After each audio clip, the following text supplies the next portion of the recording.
Welcome back to doctor stock.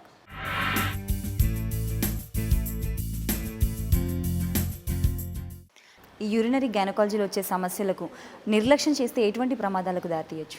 అది చాలా మంచి క్వశ్చన్ అమ్మా. అదేంటంటే మళ్ళీ నేను చెప్తున్న పద్ధతి అంటే సంవత్సరం మనం ఒక గైనకాలజిస్ట్ని చూడడం ఎందుకు ముఖ్యమో ఇది చెప్తుందన్నమాట.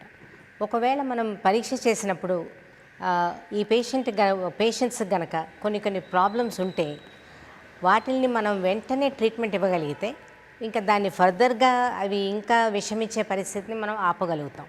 ఎలా ఆపగలుగుతాం అంటే ఇప్పుడు దగ్గుతూ తుమ్ముతూ ఉన్న వాళ్ళకి వాళ్ళు యూరిన్ పడిపోతున్నప్పుడు వాళ్ళకి ఫిజికల్ థెరపీ అంటే కొంతమంది ఫిజియోథెరపీ చేసేవారు కేవలం ఈ కింది మసిల్స్ని ఎక్సర్సైజ్ చేయడం, దీనికి ఒక పేరుంది కీగల్స్ ఎక్సర్సైజెస్ అని. ఈ కీగల్స్ ఎక్సర్సైజెస్లో ఏంటంటే మనం ఆ యొక్క పెల్విక్ మసిల్స్ అంటే అసలు ఏంటి, ఈ మసిల్స్, ఈ టిష్యూ, ఈ నరాలు ఇవన్నీ కూడా గర్భసంచిని, తర్వాత మూత్రపు సంచిని, తర్వాత వెనకాల రెక్టమ్ని సపోర్ట్ చేస్తూ ఉంటాయి. అదే కాకుండా మన లోపల ఉన్న ఆర్గన్స్ బయట పడకుండా అవి పట్టుకొని ఉంటాయి. ఈ పెల్విక్ మసిల్స్ అంటే ఈ కింద ఉన్న మసిల్స్ ఎప్పుడైతే వీక్ అయిపోతాయో డెలివరీ అప్పుడు ఇవి చిరిగే అవకాశం కూడా ఉంటుంది.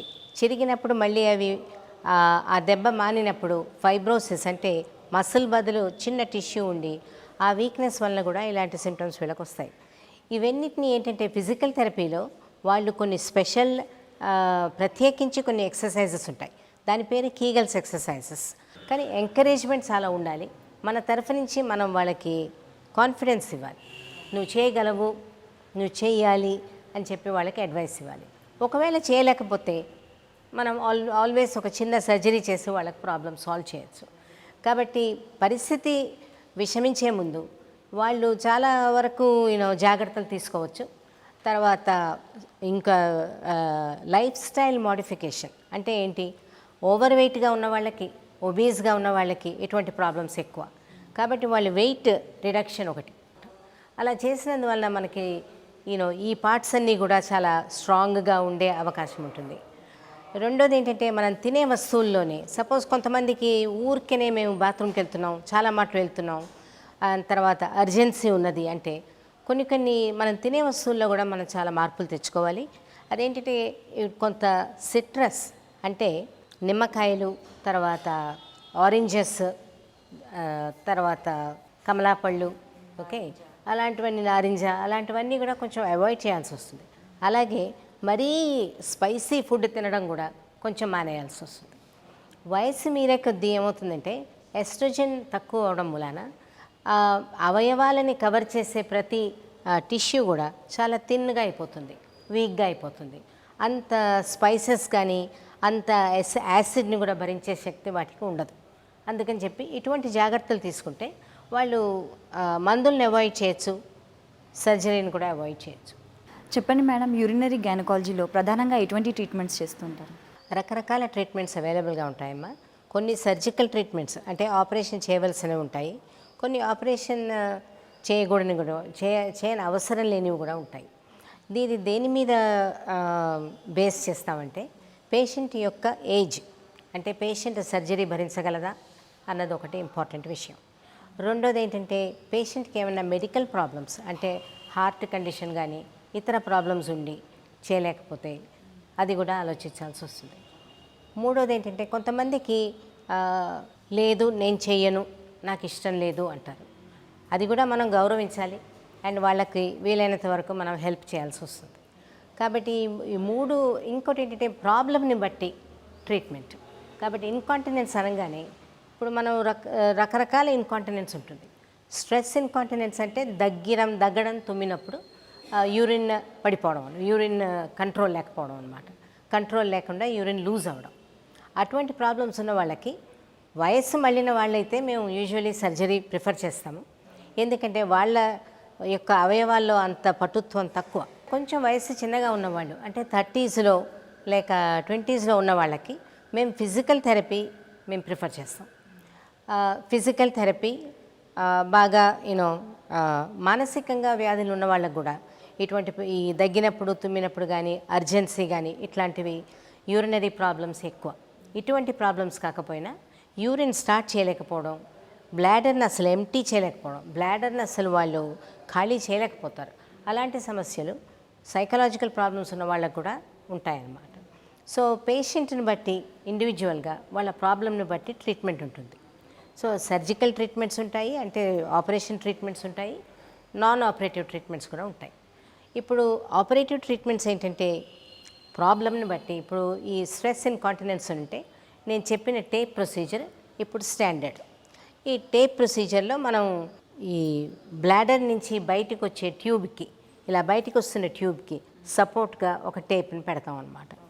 ఆ టేప్ ప్రొసీజర్ మనం వెజైనా అంటే కింది నుంచి చేస్తాము. మనిషి మీద ఇన్సెషన్ ఏం కోయనక్కర్లేదు. అండ్ ఇది చాలా సింపుల్ ప్రొసీజర్, ఒక 30 మినిట్స్లో అయిపోతుంది. అదే రోజు ఇంటికి వెళ్ళిపోవచ్చు.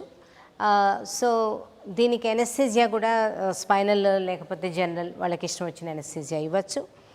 లోకల్ ఎనెస్థీజియాలో కూడా చేయొచ్చు, అంటే ఆఫీస్లో కూడా చేయొచ్చు. కాబట్టి ఇది చాలా ఇటీవల ఆధునికంగా చాలా కొత్త కొత్త టేప్స్ వచ్చాయి. అవి చిన్న చిన్న మినీ టేప్స్ అంటారు వాటిని. వాటిల్ని మనం క్లినిక్లోనే పెట్టచ్చు ప్రాబ్లం లేకుండా. కాబట్టి ఇవన్నీ అవైలబుల్ ఉంటాయి. రెండోది ఏంటి, ప్రొలాప్స్ అంటే గర్భసంచి జారిన వాళ్ళకి వాళ్ళ ఇండివిజువల్ అంటే వాళ్ళ ఇష్ట ప్రకారం మనం గర్భసంచి తీసుకోవడానికి అభ్యంతరం లేని వాళ్ళకి గర్భసంచి తీస్తాం. అంటే 40 ఏళ్ళు దాటిన వాళ్ళకి మామూలుగా మేము గర్భసంచి తీయమని కొంచెం గట్టిగానే అడ్వైస్ ఇస్తాం.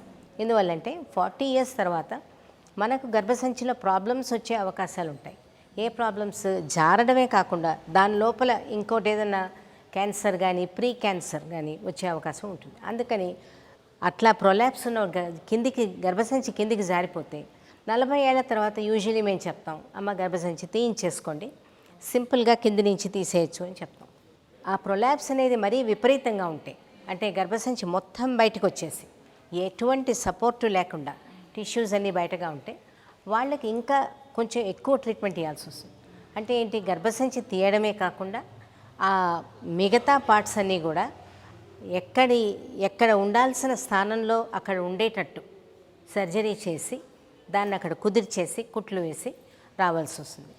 దాన్ని పెల్విక్ రీకన్స్ట్రక్టివ్ సర్జరీ అంటారు. అంటే పెల్విక్ రీకన్స్ట్రక్షన్ అంటే ఇప్పుడు డిమాలిష్ చేసిన దాన్ని రీబిల్డ్ చేయడం అన్నమాట. ఆల్మోస్ట్ టిష్యూస్ని ఎలా ఉండేవో అలా ఉండేటట్టు చేయడానికి కృషి చేస్తామన్నమాట. సో అలాంటి సర్జరీలు ఉన్నాయి.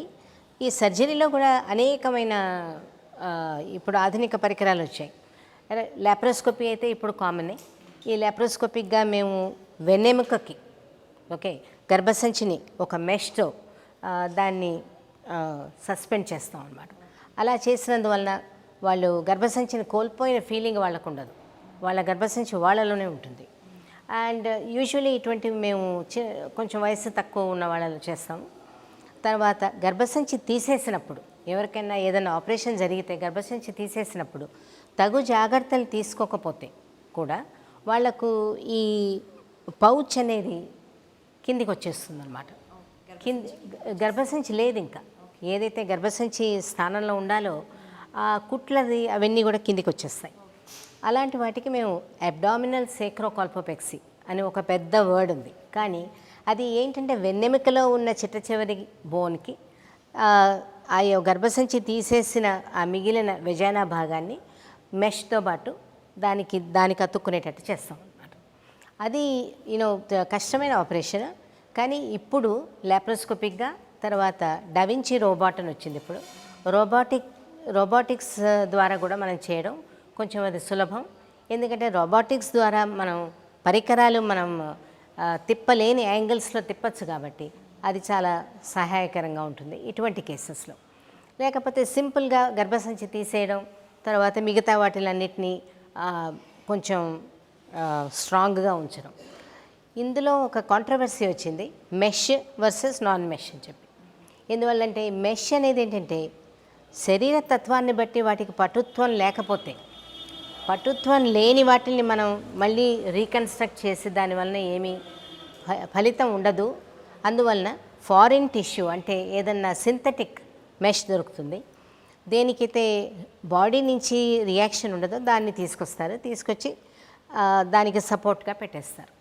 దీనివల్ల రిజల్ట్స్ బాగానే ఉంటాయి. కానీ ఈ మధ్య FDA వాళ్ళు దాన్ని ఆల్మోస్ట్ ఆల్ బ్యాన్ చేశారు. బ్యాన్ చేయలేదు కానీ వాళ్ళు ఇది వాడద్దు అన్న ఒక భావన కలిగింది వాళ్ళలో. కానీ మళ్ళీ ఇప్పుడు చర్చలు చాలా జరుగుతున్నాయి. ఏమనంటే ఒకవేళ దీనికి వచ్చే కాంప్లికేషన్ రేట్ ఒక 30% మ్యాక్సిమం అనుకున్నా కూడా 70% వాళ్ళకి మంచి రిలీఫ్ దొరుకుతుంది. మేడం, ఫైనల్గా చెప్పండి, యూరో గైనకాలజీ సమస్యలు తలెత్తినప్పుడు ఎటువంటి అర్జెంట్ పరిస్థితులలో మిమ్మల్ని కలవాల్సి ఉంటుంది? మా ప్రొఫెషన్లో యూజువలీ ఎమర్జెన్సీస్ చాలా తక్కువ. కానీ ఎవరన్నా కూడా బ్లాడర్ ఎంటీ చేయలేకపోతే, అంటే వాళ్ళ మూత్రపు సంచిని కనుక ఖాళీ చేయలేకపోతే, తర్వాత పొత్తి కడుపులో నొప్పి విపరీతంగా ఉంటే అప్పుడు వాళ్ళకి వెంటనే వాళ్ళు రావాల్సి వస్తుంది. ఎందుకంటే యూరినరీ బ్లాడర్కి కొంత కెపాసిటీ ఉంటుంది. ఆ కెపాసిటీ చాలా జనరస్గా ఉంటుంది, చాలా ఎక్కువ ఉంటుంది కెపాసిటీ. ఆల్మోస్ట్ 1 లీటర్ పైన ఫ్లూయిడ్ని లోపల ఉంచుకోగలిగిన కెపాసిటీ బ్లాడర్కి ఉంది. అది స్ట్రెచ్ అయ్యే బాగా సాగే అవయవం అన్నమాట. కానీ దానికి కూడా ఒక హద్దు ఉంటుంది. ఆ హద్దు మీరిన తర్వాత వాటికి కండరాలకు దెబ్బ తగిలే అవకాశం ఉంటుంది. యూరిన్ బ్లాడర్ కూడా బర్స్ట్ అయ్యే అవకాశాలు కూడా కొంతమందికి ఉంటాయి. అందుకని చెప్పి వాళ్ళు వెంటనే దగ్గరున్న డాక్టర్ దగ్గరికి వెళ్ళిపోవాలి. Thank you madam. ఈరోజు మా CVR హెల్త్ ప్రేక్షకులకు యూరో గైనకాలజీ గురించి చాలా చక్కటి విషయాలు చెప్పారు. ధన్యవాదాలు. చూశారు కదా, యూరో గైనకాలజీ గురించి Himayat Nagar Hyderabad euro gain and gynaecology క్లినిక్కి చెందిన డాక్టర్ కోడూరి అనురాధ గారు చాలా చక్కగా వివరించారు. మరో ఎపిసోడ్లో మళ్ళీ కలుద్దాం. నమస్తే.